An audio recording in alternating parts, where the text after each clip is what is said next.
Hey guys, I'm learning TFT. In this video, we're going to go through a comp that's starting to pick up some steam, especially in the tournament scene from this last weekend. Top players are starting to talk about it more, and that's Dragons, Blasters, Shapeshifters.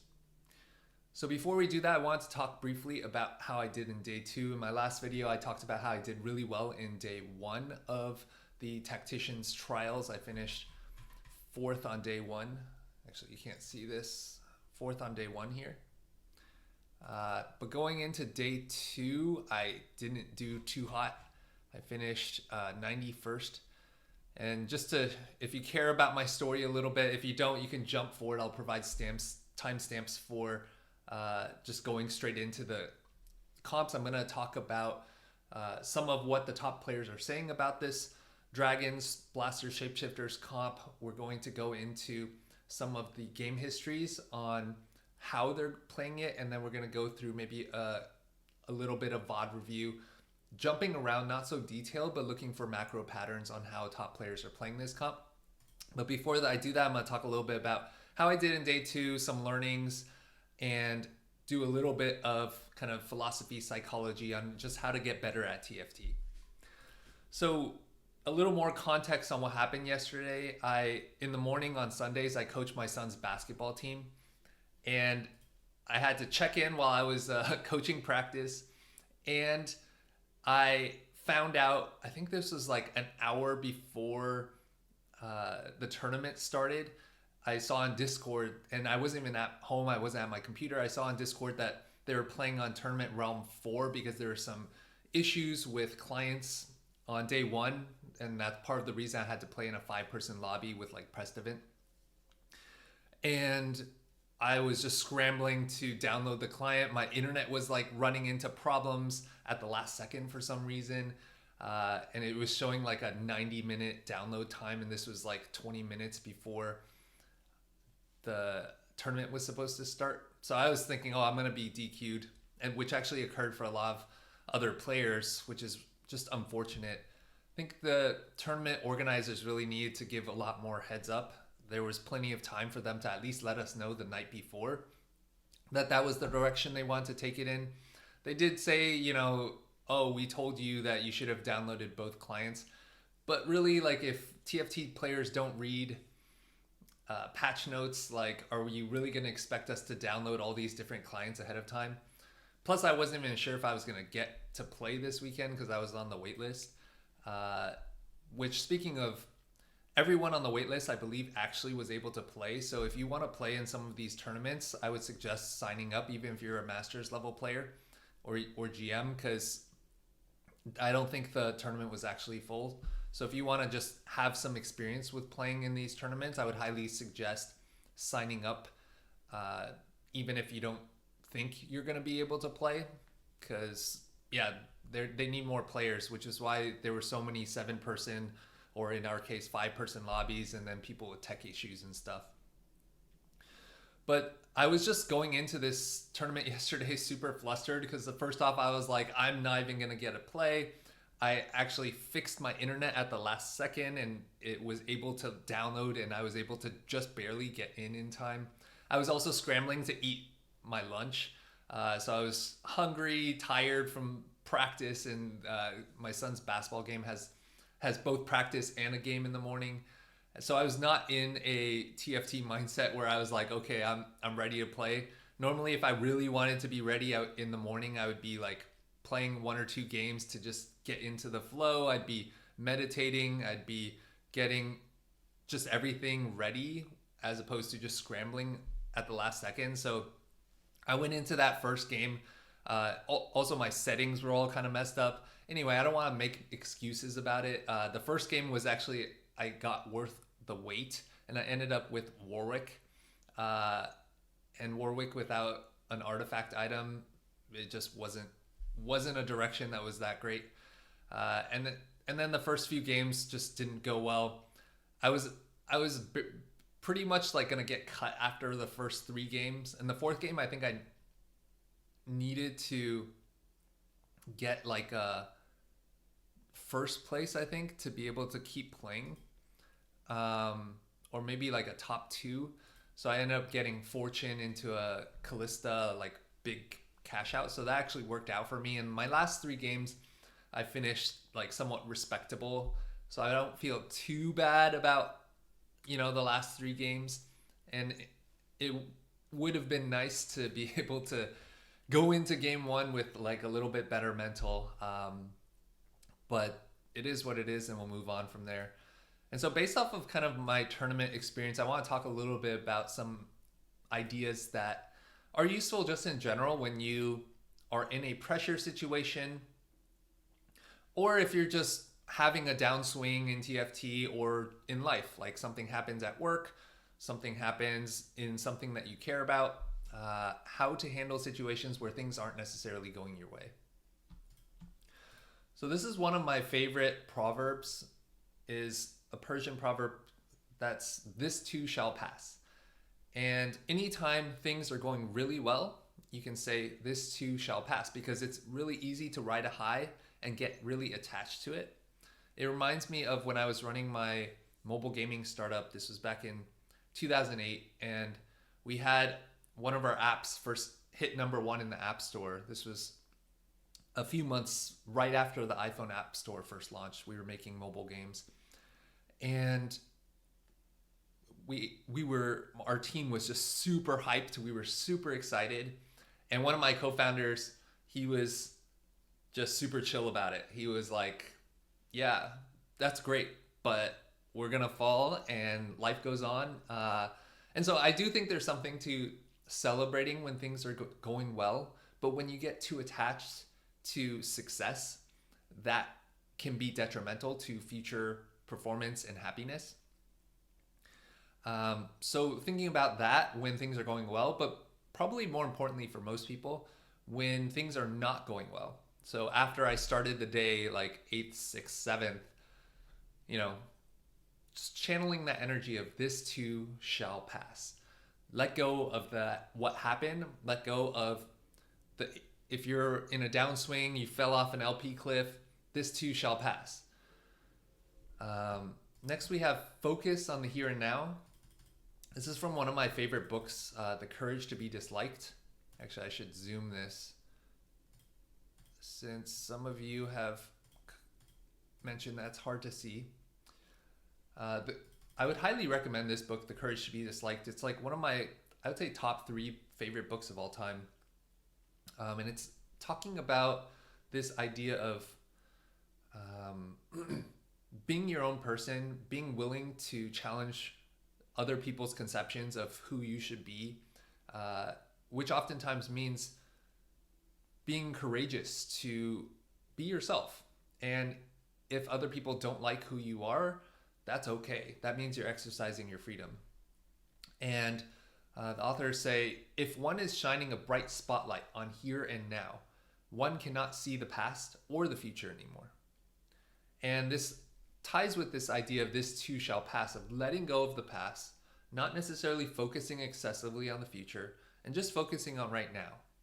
And this is really relevant for gaming, because when you are focused on what happened, and let's say Mortdog didn't send good vibes your way, you low rolled, if you're just focusing on being attached to what happened, you're not making the optimal decision to salvage the best placement that you can for the rest of the game.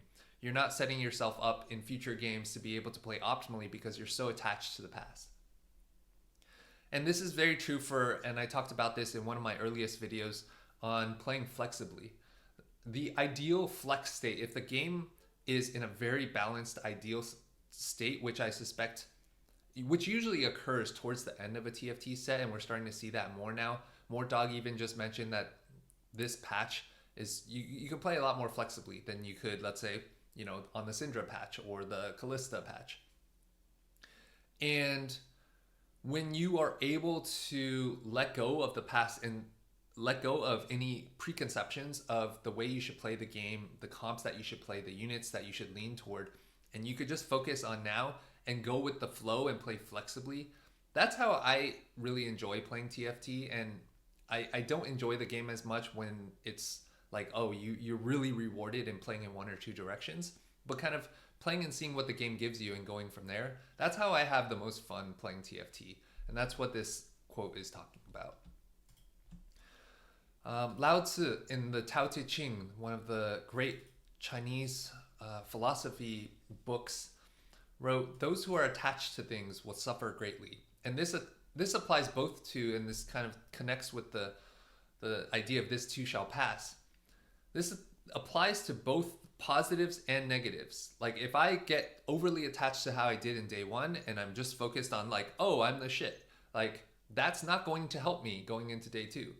And if I'm overly attached to starting off the first few games being like, oh, I'm completely screwed, I suck at this game, there's no way I'm going to even be able to play games 5 and 6, you know, I wouldn't be set up to get this first place here in that fourth game, and at least create a salvageable moment where I'm like, hey, I did the best I could, and it's a self-respect thing as opposed to, you know, just flying off the handle and going like eighth, like in my final 2 games, and not really having something like a positive experience that I could take out of it. And this idea really is just a very useful life idea, that when you get overly attached to the past or even to the future of like let's say, you know, there's a snapshot for Macau that I was really, I think, personally over attached to. I wanted to be able to qualify for that tournament. Unfortunately, I wasn't able to. And part of the reason was at that point, it was like 500 LP to get into the challenger bucket. And I got to like 480. And all I needed was one more like top 2, top 3. And I fell short. And then I just fell off a cliff from there. And so I was just really disappointed and not in a good place because I was overly attached to that. So when we can hold things loosely and let go a little bit, it just gives us a lot more peace of mind and just more optimal mental. And then there's a Zen proverb that says, knowledge is learning something new every day. Wisdom is letting go of something every day. So when we're thinking about playing TFT, you know, there's just so much knowledge to acquire. And this is true for life too, because there's so much information that's changing on a daily basis as AI and technology continue to evolve. It seems like the rapid pace of acceleration of information is just insane, and it's hard to be able to keep up with everything. And so knowledge partly is being able to consume more information. But true wisdom is learning to let go of stuff, which partially is like, let's say in TFT, you have to learn to be able to let go of prior knowledge and information as new patches and new sets come out. The way and style you play the game in different patches are going to be different. For example, the Callista patch or Syndra patch, like there were very specific item components that were more important to acquire than being able to preserve HP, because if you could get BIS items on your Callista, then in the late game when you were able to hit a Callista 1 and Rakan 1, you'd be stable. Now that was a very non-standard way of playing the game because you were incentivized to lose streak early so you can get carousel priority, and that was, you know, something new. And yet after that patch was over, I was getting so used to that playstyle of lost streak into getting item components that it took me a while to adjust to the following patch, because I was just bleeding too much AP. I was not playing strongest board as often. And so a lot of times when you're learning stuff, when you're trying to keep up with TFT's meta, when you're trying to keep up with how the world is evolving, it's not just about acquiring new information and new ideas and new learnings. A big part of it is letting go of what happened in the past, letting go of what you think you know about TFT, what you think you know about how technology and the world is evolving, and being open to new stuff. So with that said, I'm going to jump into the ideas that you actually came here for today, this new comp that's starting to pick up steam. And we'll start off with Dishsoap. Talked about Shiv 2 Fast 9 tech. This is really the core team. It's pretty simple, 6 shapeshifters, 3 dragons, and 2 blasters. And he played this 5 times in scrims against a bunch of international players. He didn't bot 4. the key idea that he, I think, is bringing to the table is you really itemize Shiv 2. This is one thing that as I was watching the VODs, and we'll go into some of the VODs as well, and I haven't watched all of these because I really want to see how he stabilizes. So augment selection, how he stabilizes in stage 3, but more importantly, how many of these top players are stabilizing in stage 4, because it's so important to be able to get to level 9 so that you can get the full board together, so that you can get better odds for Briar and Smolder, because that's how you cap out this board. And yeah, just how they go about doing that. So Dishsoap saying the priority is Shyvana items, then backline AD, and then whatever you can throw on Briar. And this is also very interesting to me because when you watch some of these fights that we'll go into, and this is why it's important to watch the fights. This is something I've learned from a lot of these top challenger players as I've done coaching. Shyvana 2, not even Shyvana 3. Shyvana 2 with 3 dragon, she'll fly to the back, and if you have her itemized well, she has just like a burn aura around her, especially with 3 dragon, where she could just take out a backline carry. You got to position her on the same side, kind of 3 hexes from the right or left, and she'll hopefully fly over to the enemy carry, and then the burn and just chipping away can kill like a backliner, can kill like a Callista too, can kill a Varus or a Rise. And so if you're thinking about how you position against this comp, you want to make sure you don't clump your primary carry, so Shyvana doesn't try, because Shyvana flies towards the largest clump. So that's what Dishsoap said. Aesah also talked about playing 3 dragon and 6 shapeshifter with fast 9 with high econ. 3 dragon was recently buffed. You can see the stat difference here from a 397 to a 363 when you get 3 dragon in. And we'll go into some of the game logs for some players, just kind of seeing how more players are starting to play this. We have Wasian Iverson, I think here, yeah. I think Wasian, the way he plays ladder, he's more so experimenting with stuff, I've noticed. And so he goes through kind of almost like he tries to target a specific comp to angle towards so that he can learn that comp better.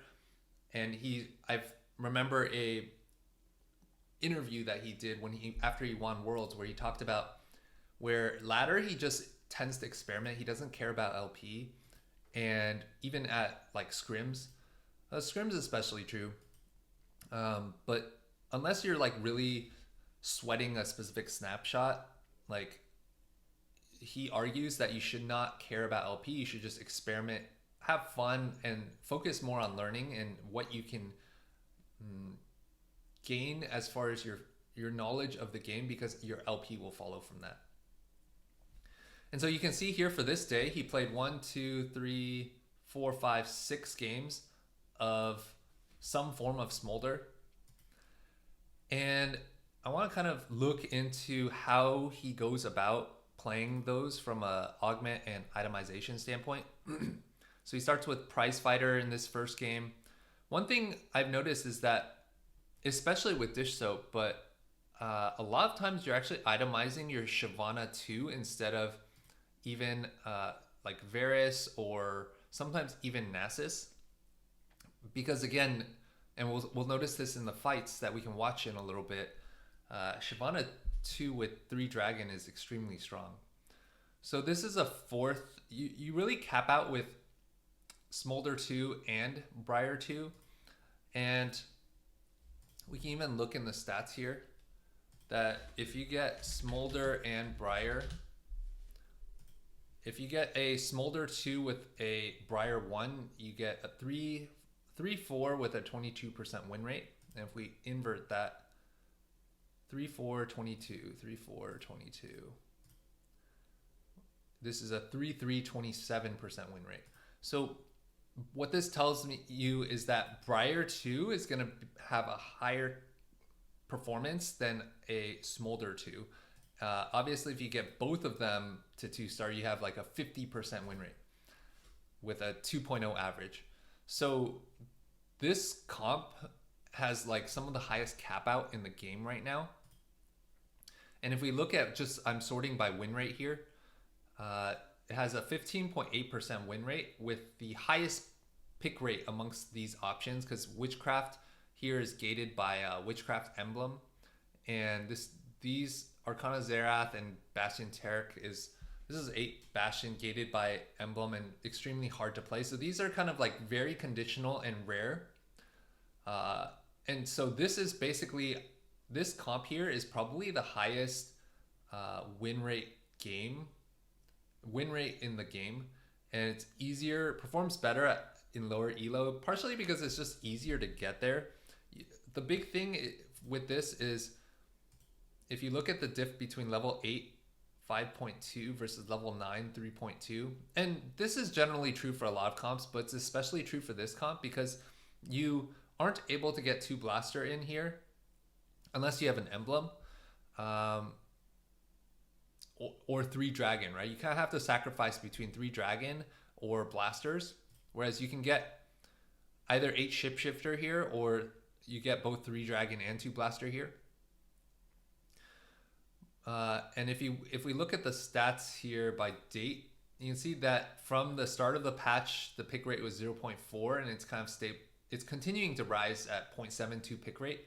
And I suspect that this pick rate should continue to increase as top players are talking about it more, as people are learning how to play this more. But this comp I saw getting a lot more play in the tournament this last weekend, and I think it's useful for everyone to learn how to play this comp, because Briar 2, I did a unit analysis. Briar 2 has the highest win rate out of any of the 5 costs in the game, followed by Morgana 2. And so this just caps out super high. So yeah, going back here, we can take a look. For the most part, you want a Rage Blade on your Briar. Like he has Rage Blade, Rage Blade, Rage Blade, Rage Blade. So in all the first place games, 1, 2, 3 first place games, I'm gonna make this a little bigger so you can see. So in the 3 first place games, he has Rage Blade, IE, Last Whisper, Runons. So Rage Blade, Runon seems to be pretty common, or IE, Last Whisper. And then arguably more importantly in these 3 first place games, Titans BT, Titans Hodge QSS, Titans BT QSS. So just your standard melee items, which again, all of these items are stuff that Shyvana can actually hold in stage 3 and 4 before you hit your Briar 2. I also noticed that when Wasian was playing these comps in stage 4, unfortunately I don't have more recent VODs, I don't think, but I noticed that he was also item holding Olaf in stage 4, because you're already playing Swain, and usually your early game will include Namzi and Twitch, so you're already playing around some type of 3 Frost stage 2 and 3. So in stage 4 you can easily throw in Olaf, and Olaf 2 can just hold down the fort in stage 4 so that you can fast 9. Because the key part here is you really need to be able to get to level 9. Like this is 9 units, this is 9 units, this is 2, 4, 6, 8, 10. And then as far as augments go, you want a lot of components because you want to itemize these 2 core, but you want to itemize your Shyvana, and then if you have leftover items, you can itemize your Varus or your Nasus. Mentorship just helped him probably in the mid game, and then explosive growth. So the key idea here that Dishsoap talked about is you want some type of econ augment so you can get to fast 9. That's how you really reliably are able to hit your 2-star 5 costs and really cap out. So we have an econ augment in this first place. Mentorship again. I suspect mentorship is particularly good because in the mid game, Shyvana can really carry, and mentorship is very good. Plus, with the shapeshifters, that extra HP gets much more valuable. support cache. And then for this one, more items. Capricious Forge on Shyvana is very good. Can also go on a Briar 1 until you're able to get a Briar 2 and then move items. And also Capricious Forge is really good on Nasus 2 if you hit it early. And then Martyr is just a great combat augment since shapeshifters have so much HP. So let's go look at Rainplosion, who's range 7. She also has been playing 1, 2, 3 games recently in the last couple days with this. And we have Smolder with Rageblade IE, Artifacts, Fishbones, Mittens, Last Whisper IE, Tricksters. And then Briar with BT. Wow, this artifact combination is insane. I talked about this in the artifact video. Trenchcoat, Silvermere Dawn, Horizon Focus. That is crazy.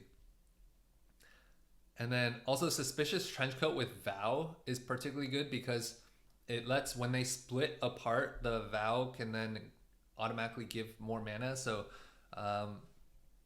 gets a shield and more mana so they can cast faster. And then as far as augments go, Trade Sector is interesting. Doesn't seem too optimal. Tiny Titans to be able to get to level 9 faster. I mean, I guess you could just view Trade Sector as extra gold. So it's an econ augment. Tiny Titans is basically an econ augment because it lets you sack more rounds while collecting interest. So basically 2 econ augments plus a combat augment to be able to go 9.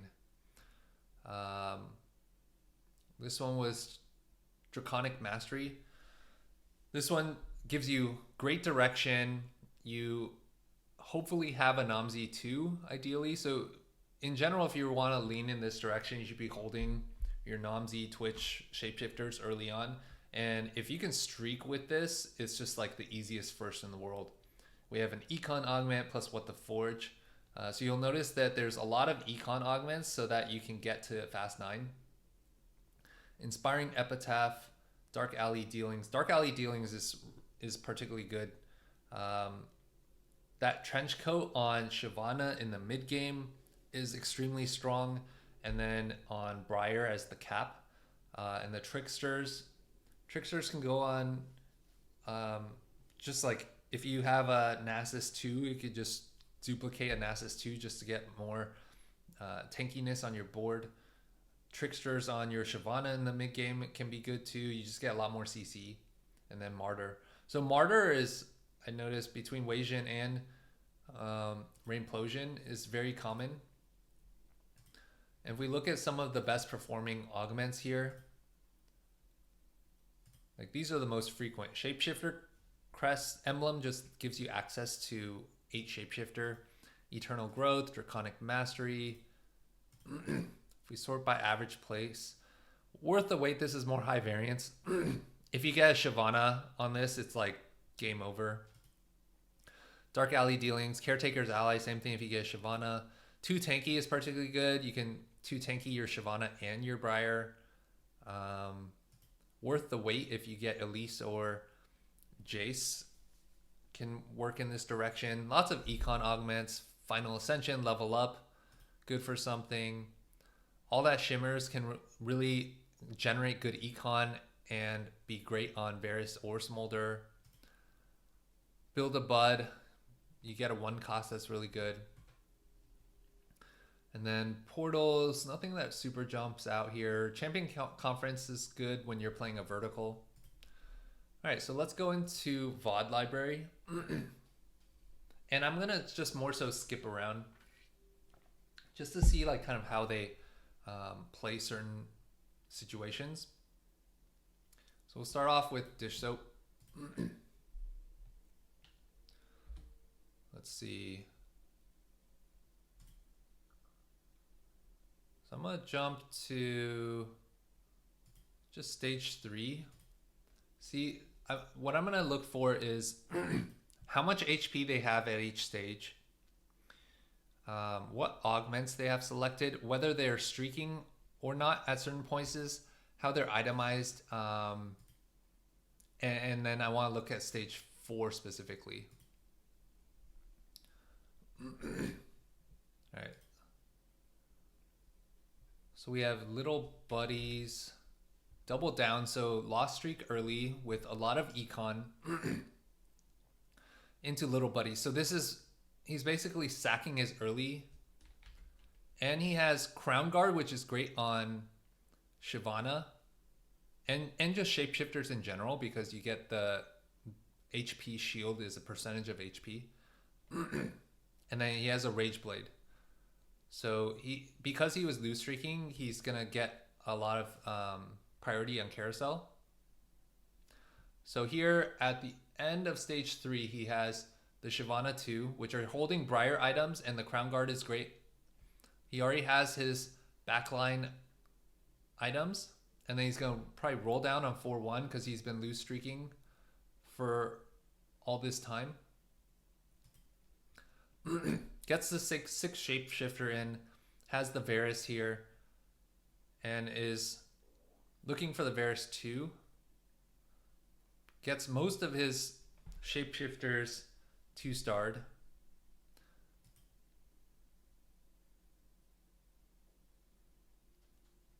Gets the naked Varus, not naked, he has 2 pyro, but does not have blaster in.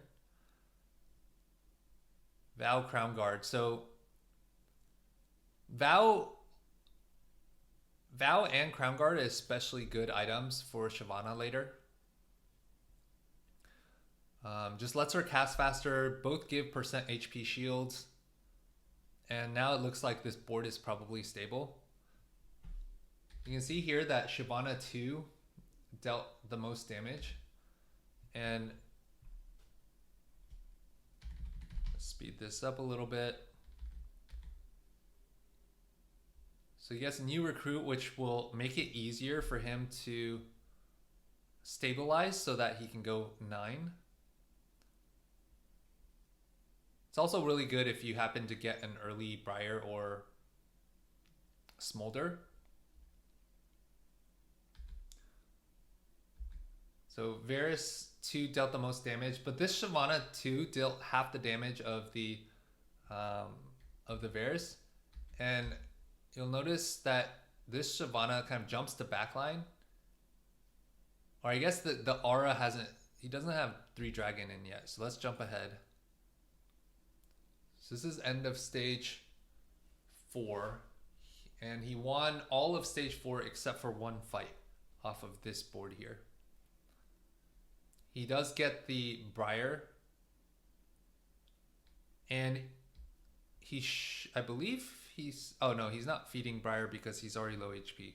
But usually if you get an early Briar with this, you're usually, I've noticed that you're usually feeding them. So stage 5. We found the Smolder on 8, which was very fortunate. So now we're gonna see how powerful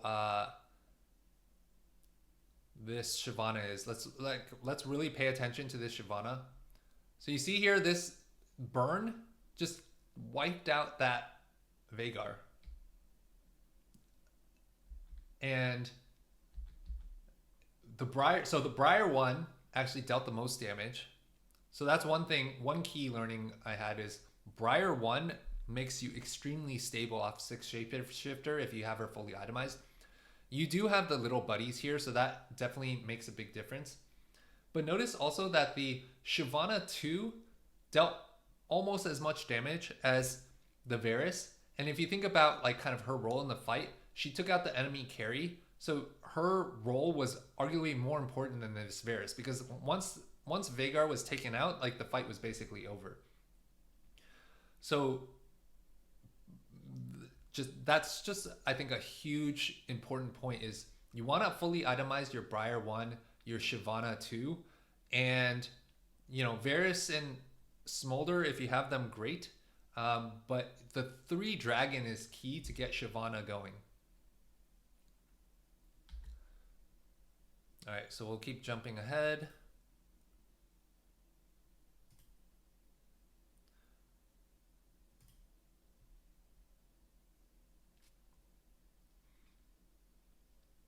Yeah, so I think once he started realizing that he had win out potential, that's when he started, I believe, feeding Briar.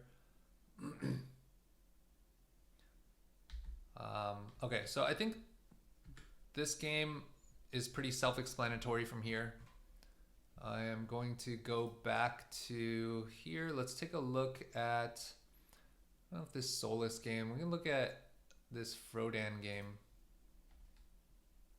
Okay, I'm not subscribed to Frodan. Smolder and Nomsy. Alright, let's look at this Wasian game. It is a bot 4, but we can see what did not work. So let's jump to stage. I'll go to 3-1.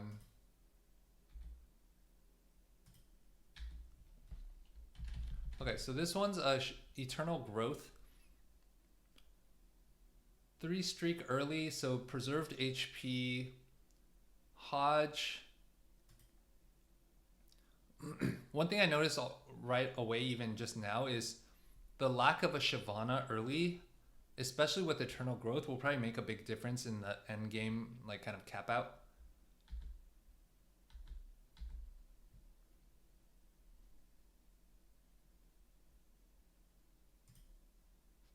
Jump ahead. This Pandora's item's also not great. Like you ideally want to have some type of econ augment to help you get to 9 faster. The good thing is he has a lot of HP. Slams the Rage Blade. Items are still kind of awkward here. And still no Shyvana too. So let's see how he handles the roll down.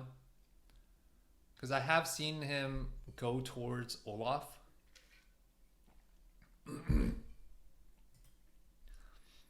Another thing I noticed is that Wasian prioritized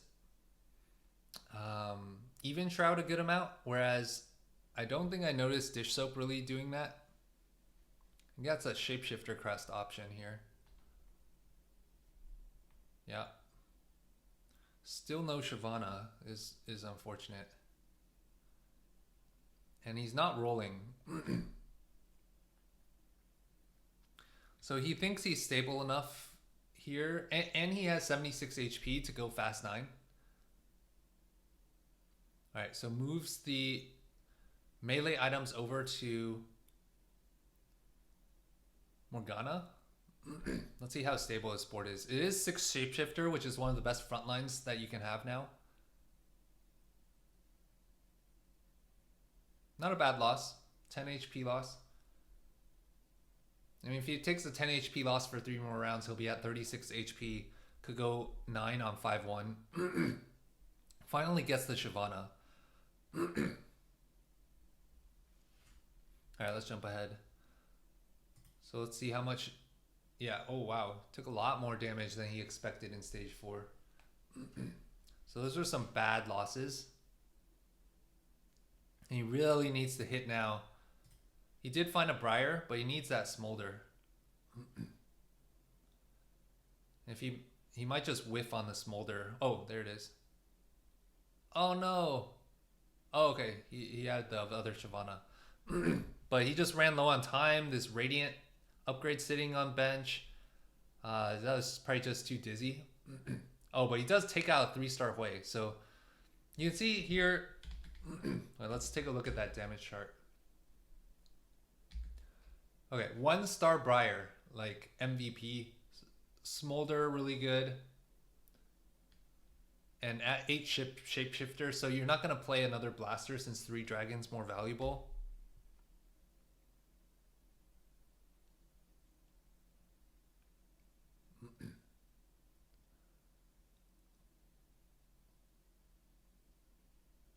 Okay.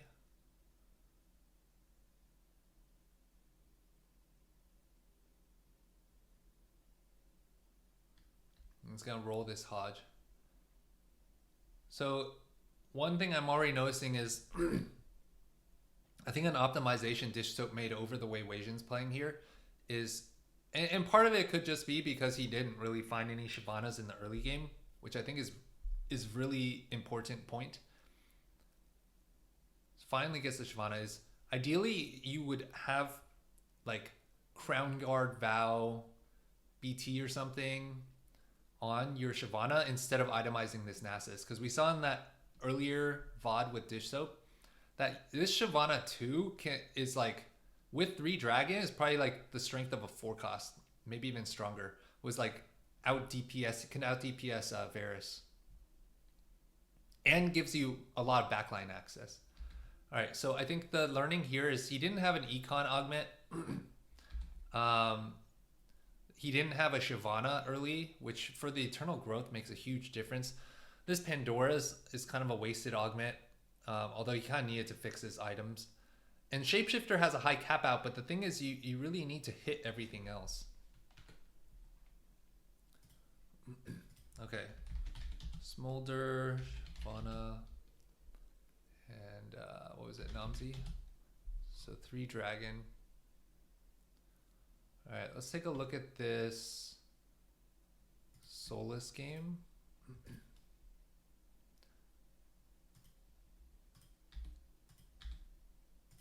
All right, so this is worth the wait, Namzi. So stage 2, it looks like he streaked pretty well. Lots of HP. And then I'm gonna jump ahead more. Prioritizing Namzi items, which makes sense given that he's gonna get that's a 3-star first. Continuing to streak. I mean, worth the wait with Namzi just seems utterly broken. This augment's not great, but it helps him fix his items. Ideally, you would want like some type of combat or econ.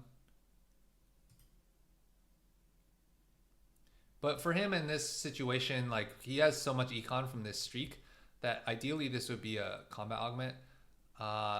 Marksman's pretty good. So now he's starting to build his Shyvana items. And we're on stage 4. And he's going fast 9, especially with this much HP. I think that's another key learning with this comp. You really need to, it's really hard to go get to your Briar 2 and your Smolder 2 without going level 9. And it's really hard to go level 9 if at the start of stage 4 you're not above like 80 HP. Because most of the time to go 9, you need to just sit on above 50 gold, which means you're not rolling down in stage 4 to compete with all the other players in the lobby who are rolling for their 2-star 4 costs. Of course, if you have a like 6 shapeshifter board like we saw with Dishsoap, with Shyvana 2 and like a solid backline, you can punish low rollers like this player who had like a Rise 1 for stage 4. But the key idea is that you really need to have either good econ and a lot of HP, or both ideally, so that you can get to 9 and cap out with your Smolder 2 and Briar 2. There is a Smolder off of Carousel here. But I'm starting to wonder if this seems more of like a play from ahead type of comp than like a lost streak comp. It seems very hard to play this from. Well, so Dishsoap did lose streak and then really stabilize hard on stage 4, which was why we saw him take new recruit. Like you will need to stabilize hard on stage 4 if you play from lose streak, which means that you need to, because if you lost streaks stage 2 and 3, you need to preserve HP.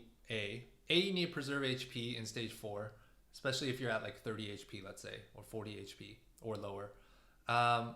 B, you need to generate enough econ to be able to go 9, which if you used most of your gold in stage 4 to stabilize, it's really hard to do, which means it's even more important for you to streak all of stage 4 if you came from lost streak perspective. And so just the number of things that have to go right for you if you started off by lost streaking is just much more challenging. Whereas if you started off by win streaking and preserving HP and you go into stage 4 with like 80 HP or above, you just have a lot more breathing room. Like right here, you know, Souless is at 83. Even if he loses the next fight by like, you know, like another 10 or 15 HP, he's still going to be at like 70 HP. And so it just gives you way more breathing room to be able to go 9 comfortably and still have enough gold to roll for your 5 cost and ideally hit 2-star 5 cost, because that's really the way that you play for first or second. If you're only able to get Briar 1 and a Smolder 1 on 9, that's probably more of like a top 4, top 5 play. And we saw with the last game with Wasian, like that was a bot 4. All right, so we're gonna jump ahead a little bit. So 5-1. I'm surprised he's still greeting more, not going for. I guess he's still at 70 HP, and he's off interval, so he's saying, "I'm healthy enough to go." Oh, and next turn he gets. Next turn he gets a Namzi 4. Okay, so he's basically saying, I'm gonna spike next turn, because he's gonna get one more Namzi from Worth the Wait and then duplicate. He actually even had a minor mimicry if he wanted it this turn. Alright, so he hits the Namzi 4, and then now he's gonna roll for the Briar and the Smolder. And you'll see here, similar to how Dishsoap was playing the game compared to Wasian, the core key units you want to itemize are basically your dragons. You don't really need frontline units. Like, you just view all your shapeshifters as pure HP, just like tanks. They don't even need items on them because 6 shapeshifter is just so strong. This Namzi is insane. 1800 with overkill damage. You know, even this Shyvana 2, like, let's take a look at the damage here. And Shyvana 2's dealing the same amount of damage as Smolder 1. Skip ahead. Oh, the Ziggs took out the Namzi, so it looks like this is a positioning diff. I didn't even realize he didn't roll more. This seems kind of greedy. Going for 10. Maybe he scouted and saw that there were a lot of Smolders and Briars out of the pool, but this seems unnecessary. It may have actually... Well, I guess he ends up getting first in this game anyway. And you get higher 5 cost odds, so he's just saying, this is more of like, I already won the game, so I'm just going to go 10 type of situation.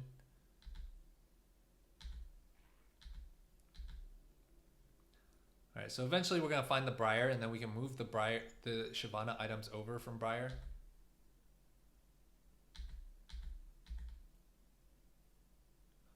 We do have a Briar 1 here.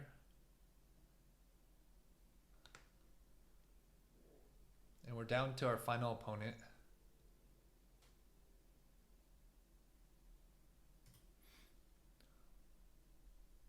Let's take a look at this Shyvana. Did not jump to this Zerath, but yeah, game's pretty much over. You didn't even need to hit Smolder and Briar 2 in this game, it looks like. Would have been strong enough anyway. Feeding the Briar. Yeah, game's pretty much over. I mean, if you get Worth the Wait Namzi, it's just strong enough in and of itself. But the Smolder and Shyvana 2 are dealing the same amount of damage.